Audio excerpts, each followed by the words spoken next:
G'day and welcome back to Torment Thursdays, where we're trying to explore the strange world of Torment Tides of Numera. This is, after all, only a beta, but hey, it's definitely time to give this a go and, well, to continue to give this a go.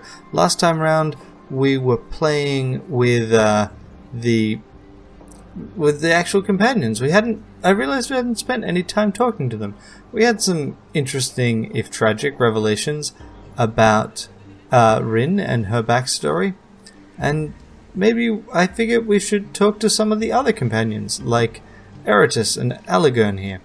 So that's what we're going to spend at least the first part of the episode doing, and we'll start with Eratus. How did I have Eratus speak again? Oh. You catch Eratus staring at the sky with a distant look in his eyes. His strangely pale skin is nearly bronze in the golden glow surrounding him. I should climb a building, no, a tower, and jump off the top. Should it be on fire? Yes. Yes and yes. Are you actually thinking of setting buildings on fire? No, he says, shocked. Not today, anyway. We have things to do. That distant look resurfaces, along with a need so deep it approaches hunger. I'm just planning ahead for if things get... He grimaces as if the word he's trying to say pains him. Temporarily safe? Well put, he says, delighted. I couldn't have said it better myself. I knew you were meant to share my story. Stretching happily, he continues. But you aren't here to talk about me, or are you? I have some questions about you. I'm not surprised, he says, please. I'm incredibly interesting. What do you want to know? What's that glow that surrounds you? What are you talking about? He looks around blankly. Where do you come from? I came out of the west, Eratus declares, his glow intensifying. Traveling day and night to escape the hired killers hounding my every step. That's not what I meant. Where did you come from, originally? From the storms of the south. At first, I think I was only outlining the clouds of dust, but then, Eratus leans forward, his palms spread, eyes wide, I emerged, swords in every hand. I don't think you're understanding me. Where were you born? That's a strange question, he says, his glow dimming. Babies aren't interesting. Then he brightens, literally, of course. You're asking what I realized I was a hero. No, I'm trying to figure out your literal place of birth, Eratus, where you grew up. Who knows, he says, waving a careless hand. Who cares? Heroes come from villages, so that's probably where I'm from. A village. Let's talk about something else. Something other than me? Oh, alright. And for him, that just cuts off the conversation. That's got to be a bug. That has... It really should keep that conversation open. It does with everyone else. I want your opinion of the people traveling with us. Oh, I like them, he says airily. They keep things from getting too quiet or too thoughtful. They get in the way of mirrors, and I appreciate that. He blinks several times. Oh, you want more specific details? About who? Alagern. He's really smart, Eratus says, taking his fingers. And interesting. Funny, too. He hesitates. I don't understand a lot of what he says, though. That might be because most insults go right over your head. Might be, says Eratus cheerfully. What about Rin? I like her a lot, he says, smiling. She wants to explore and understand things. I like exploring, too. What about understanding things? No time, it gets in the way of the exploring. Okay. Let's just go farewell. Oh, alright. Now let's chat with Alagern. I don't think there's anything more to talk to Eratus about. Let's just check. See if there's anything we can come up with. How are things between us? Right. Great, he declares, throwing his hands up in the air. I knew we had the same instincts for adventure. Right, yeah, okay. Rin. Sorry about last time. I know I didn't finish our conversation. I offer my apologies for rudeness. You okay to talk a little more? Oh wait, I think we had this conversation last time. Let's continue on. And let's talk to Alagern, who's the one I actually meant to click on then. Want to know what was in that note I picked up from Orth? He's gone. Took the device I had him working on and left without saying where it was going. He told me I should take special care with my tattoos. Didn't say what he meant, though. Not sure if you meant I should make him stronger, or if that was because of how I got him, or... Not interested in talking about it. Don't ask. If you want to improve them, I'll help. Gaining control of your tools is crucial. Or, suggest being cautious then. Let's do the first one. He nods. Sure, wouldn't want to hurt innocent bystanders, would you? We can work on those improvements later. What do you think of what the changing god told me? So I guess he's meant to be a lot more of your, like, helpful character. So, that's useful. Just guessing, they don't know any more about you than I do, he snorts. Hells, they spend all their time thinking about you lot. They should have a better idea than almost anyone. At least they gave us the idea of where to search next. He shrugs. We'll keep looking. What is your story? Not exactly my favourite topic. Fine. Ask. Can you tell me about your history? He watches silently for a moment, considering his words. Maybe you didn't know this about me, but I'm not from around here. I was a local Aeon priest for a small aldea. Ormond it was called. Far west of here. Things happened. I left. Here I am. You said you were an Aeon priest. What's the story with that? I worked with them for years, but when I came to them for help, they refused me. Gave me no time, no resources, and no aid. They said I had to give up my researches. Said I was... He bites off the last word. He grunts and looks away. The Order of Truth and I don't get on. They think I'm cocked, I think they're frauds. We exchange these little pleasantries every time we meet. Why do the Aeon priests... I only got one friend left there, and I can't even contact him most of the time. That'd be off, I guess. Why do the Aeon priests think you're cocked? 'Cause I speak my mind to him. Who's your friend at the Order of Truth? Orthvalm. Doing a little research for me on the side. Personal work. Can you tell me about your tats? They look almost alive. I got them in an accident. Numera related. Was tinkering with an old frame. When I came to, there they were.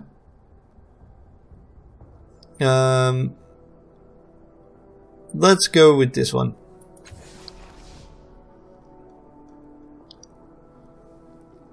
How did you come to travel with Calistege? When the Order of Truth failed me, I sought other help.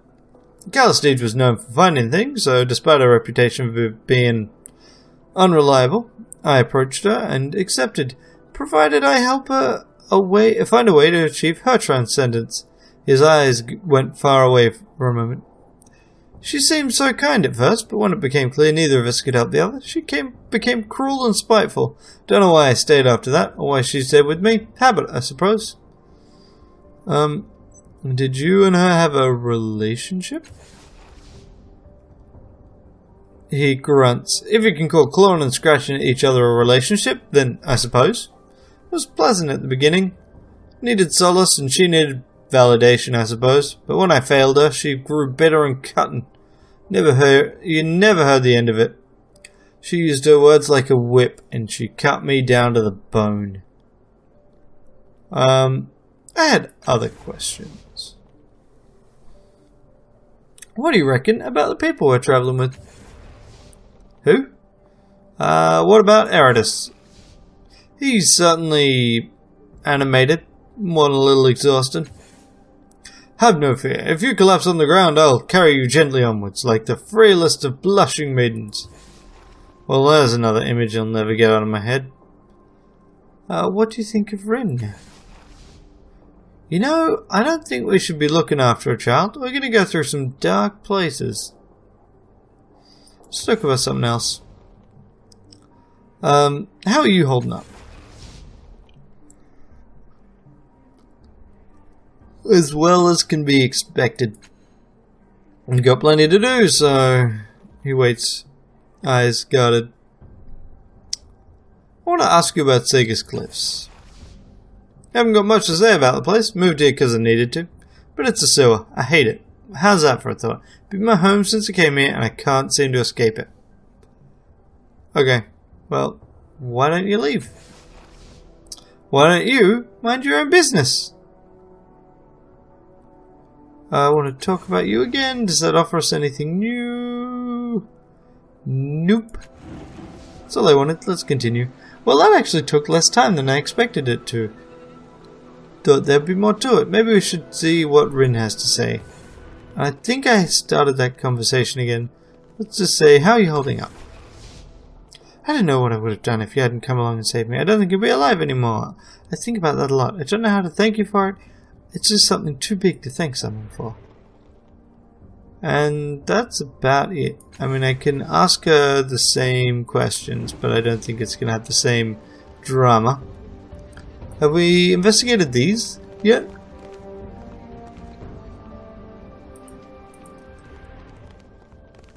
Towering above you is an enormous archway of metal and synth. Energy pulses through the structure, spilling from thin, transparent panels in subtle shades of golden cyan. And it appears to be dormant now, but it emits a low and constant hum. A name is inscribed across the top of the arch. House of Empty Time. A rope-like cable is connected to the ancient device nearby. I like how these are clearly, or at least intended to be, two completely different devices that someone's kind of cobbled together. We have looked through this before. Is there anything we can do? Nope.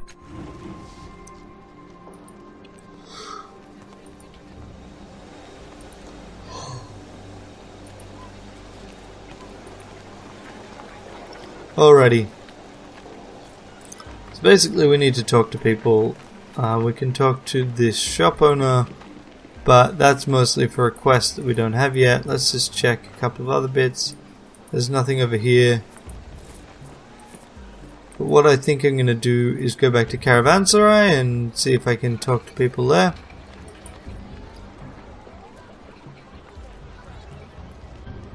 Given that I'm just stuck, I kind of just need to talk to people, maybe pick up a quest or two.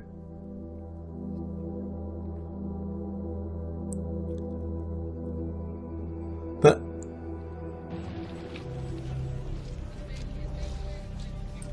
I mean, I need to somehow persuade Chikekt to go and help me, but I don't know what we can do. Ooh. What's this? Loot? A jumble of boulders and debris lies at the foot of the surrounding cliffside. The broken remains of ancient devices lie among the fallen stone, while off to one side a metallic canister sits out on top of the pile. It looks mostly intact. Let's have a look at the canister.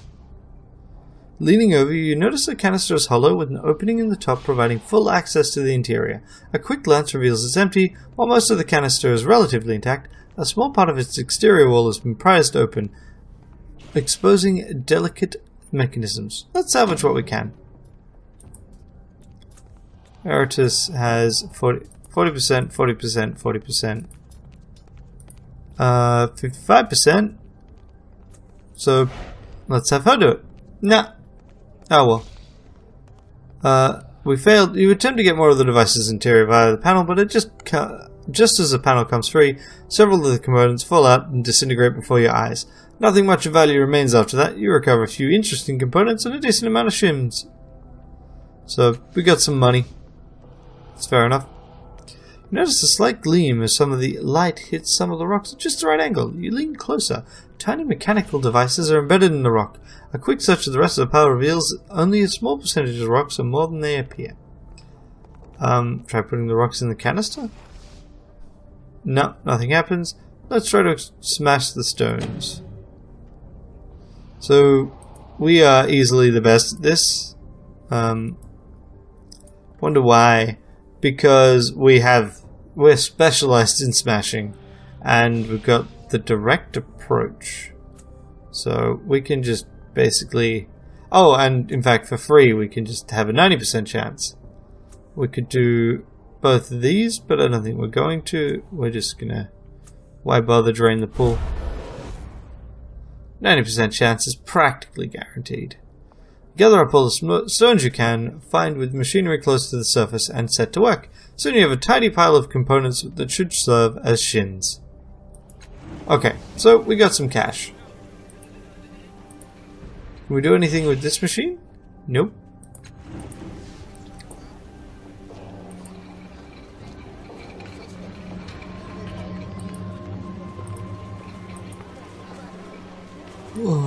what do we want to do? Alright, let's get this one. Let's get Tiber. Pacing the edges of the crowd is a paunchy old soldier with a swaggering stride. At the moment, however, his jauntiness seems overshadowed by worry, and he alternates between watching the execution and searching the crowd as if looking for a miracle. Then his eyes light on you. I say, you look like someone who believes in justice. How would you like to help a poor soul wrongfully condemned?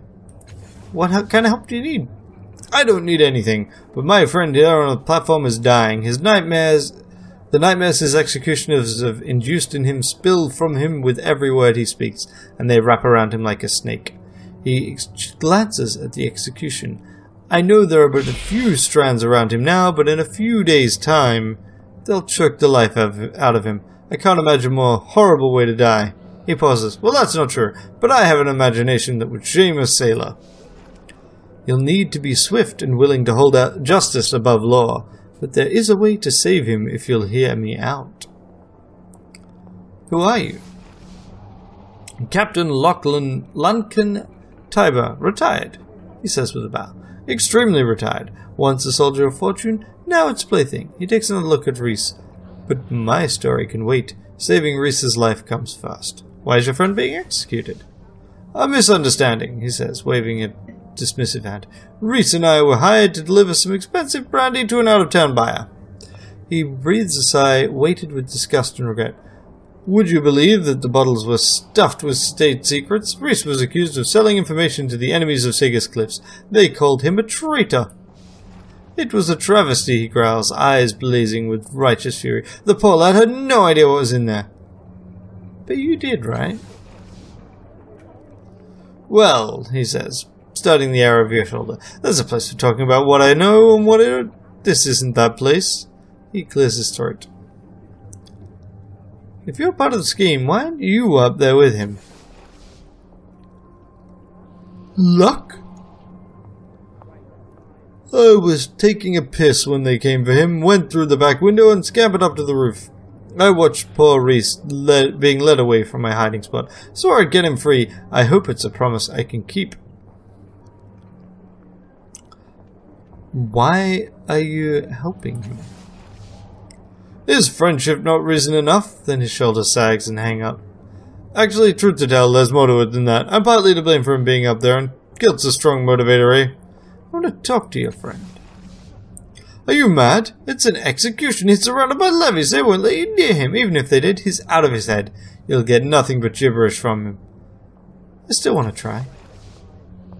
As you wish. Just don't say I didn't warn you. Levies are not to be trifled with. Also, what's your plan? A simple one, but it requires nerve and an unfamiliar face.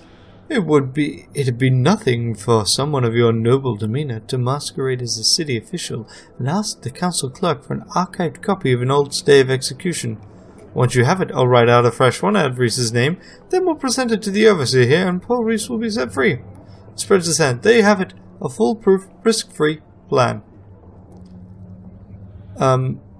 Wouldn't it be simpler to talk to the crowd at the execution and convince them to rise up and free Reese? You're welcome to try, friend, but leave me out of it. Sagas Cliffs crowds are notoriously bloodthirsty, and execution officials are not known for their sense of humor. You might regret it later, and you'd be alone when you did. Well, this plan of yours seems like an extremely risky plan. Nonsense, he says, waving a hand. Couldn't be simpler. Just be calm, confident, and wear a winning smile. He gives you a winning smile. Why do you need an unfamiliar face? Because the council clerk knows me now. I've been pleading Reese's case to him every day this week, but to no avail. This task requires a face he doesn't know, and hopefully he doesn't know yours. And where do I find the council clerk? He'd be in Government Square, of course. There's a podium outside the council tower. I can't think of a time he wasn't there. Alright, sure, I'll help.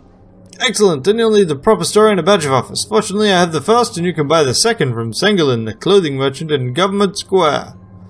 Once you have a badge of office, you'll tell the council clerk you are from the Judicial Oversight Committee, looking into corruption in the commutation of cattle sentences. The stay you're looking for is that of a notorious gangster named Cole Carden, who was mysteriously set free a few years ago. When you get Cole's stay of execution, I'll make a copy with Reese's name on it, and you can give it to the overseer, who will free him. You see? Simple. Now, if you'll let me join you, I'd be happy to show you around the city and help you with all this, and whatever else you have going on. What do you say? Thanks. Could use the help.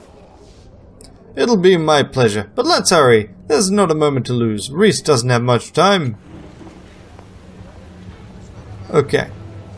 So we got stay of execution, which we can try and do. Let's see what Yeen the Overseer says.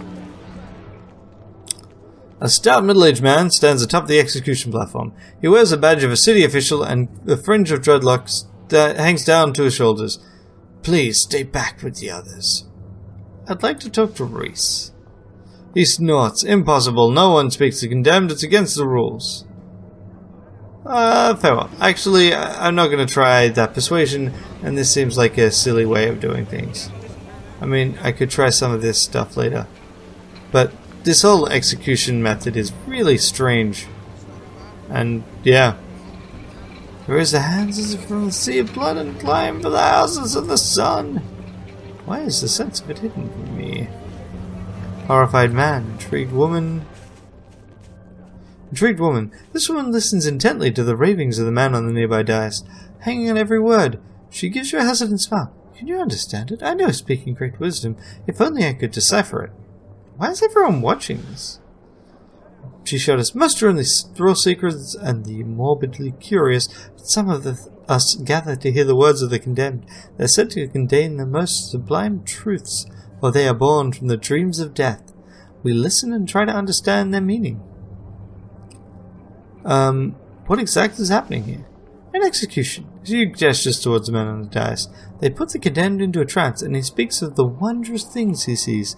His words become tendrils of corrupted flesh, and they wrap around his body until they crush him to death.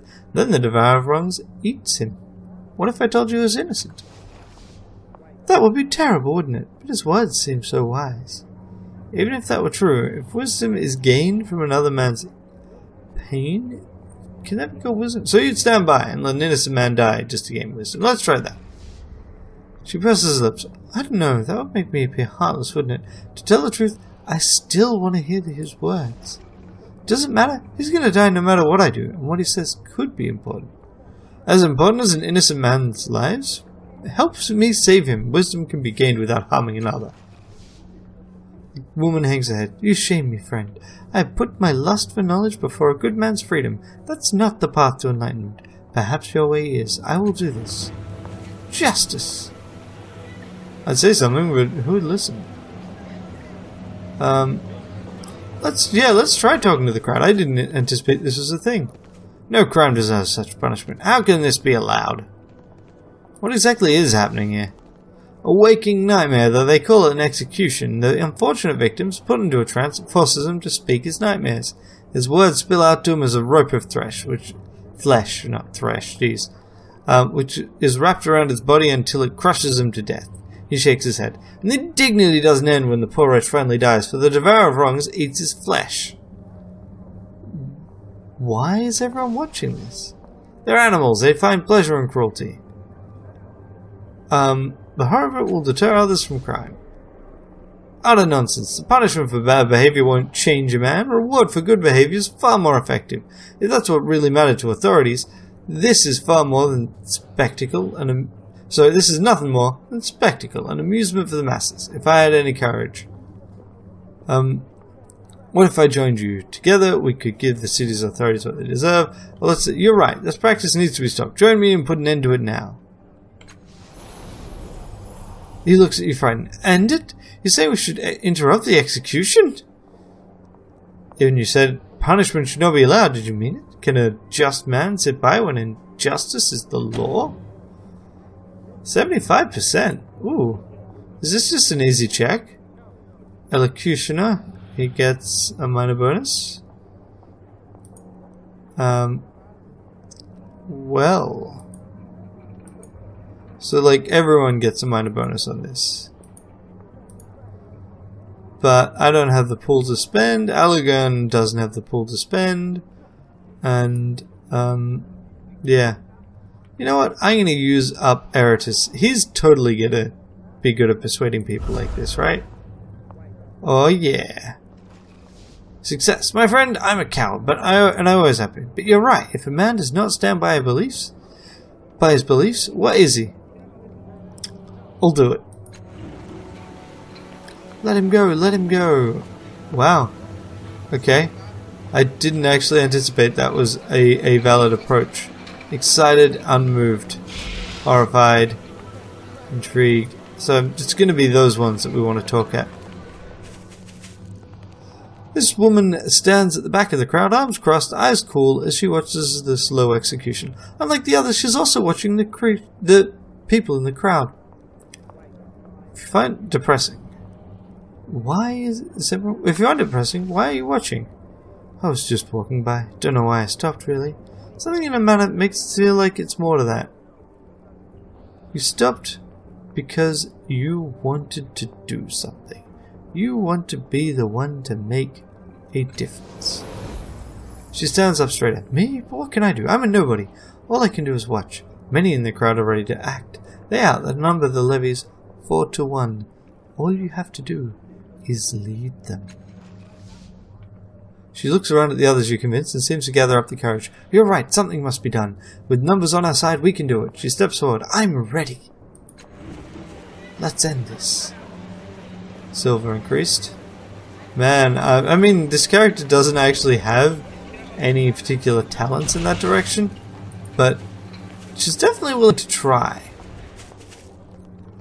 This man watches the execution with fevered eyes. Traitor! Traitor to the city! As you approach him, he gives you a savage grin. Nothing better than seeing a traitor die, eh? Do you truly care he's a traitor? Or do you just like seeing men tortured to death? He snarls at you. How dare you? It's justice that's important to me in protecting my city. This justice is... let's go with... what do we want? Do we want to go... Is justice always handed out equally? Or do we want to go with the... I'm interested in making sure the real traitor gets caught. Are you saying this man isn't a traitor? That he doesn't deserve to be up there? What do you know that I don't? Poor fool took the fall for someone else. We should free him. 75% chance. Hey, Eridus. You can help here, right, buddy? 80% chance. Oh, bugger. No, this has nothing to do with justice. You're a soft-hearted fool who wants to free this villain from the pain he deserves. Well, you don't sway me, simp. What exactly is happening here? Eat your body if you die. Yeah, it's just... Yeah, he just talks about justice. What a jerk.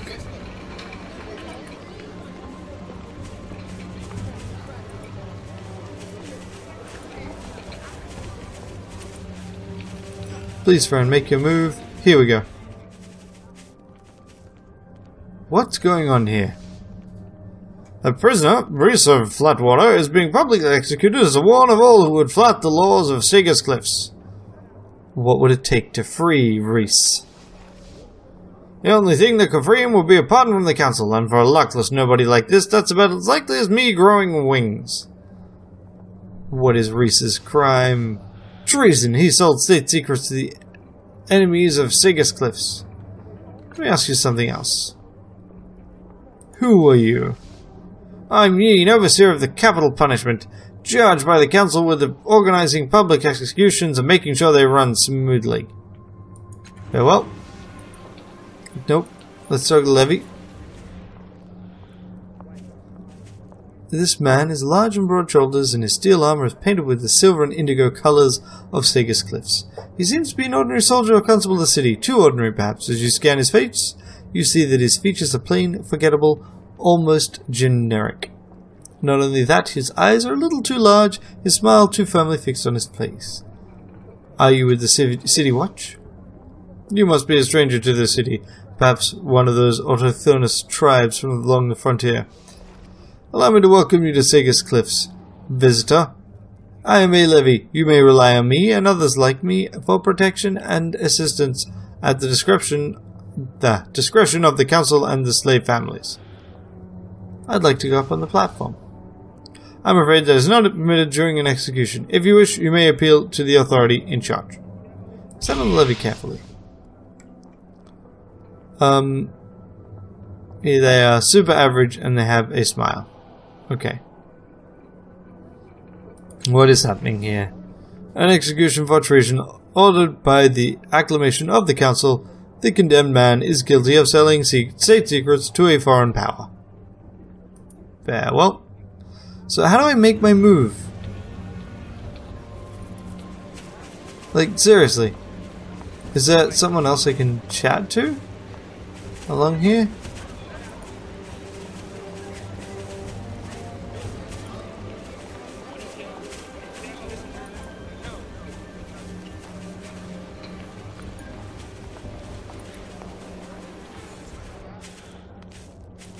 Ah, how do I kick this off then?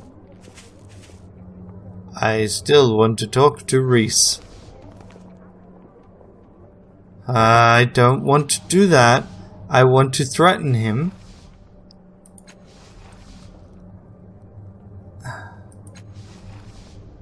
How does the execution work? Another rustic. It's very simple, ma'am. Our nanos induce in him a hallucinogenic state. In this state he experiences visions. Nightmares, really. He speaks of the things he sees, and in his words become flesh as they leave his mouth. We shape the flesh into a human-like form, the death you see beside him. He gestures towards the hideous figure, which looks to be made of rotting viscera. As more strands escape his mouth, his death wraps them around him, and they slowly crush the life out of him. Once the condemned is dead, the devourer of wrongs will eat his corpse. Thus, justice is upheld in Sega's cliffs. What do his words mean? Some believe there is wisdom to be gained from the rantings of the condemned. I've never gleaned any. Others say the torment of the condemned means nothing, but it deters would-be criminals from committing offences of their own. I've never noticed that to be true either. Why does the devourer of wrongs eat condemned criminals? He is of the Dendra who can suck the memories of the dead from their marrow. In those memories is not only the proof that the condemned were guilty, but also the names of their compatriots and other associates. Many an accomplice has been found out in the belly of the devourer. Let me ask you about tell me again about the execution. No, let me ask you something else. My patience is not endless, friend, but if you wish. Nope, still can't do it. Maybe I needed to succeed in all of the persuade checks, which seems ridiculous, but oh well, this is a problem for next time. Maybe we will go and do the quest a different way. Until then, bye.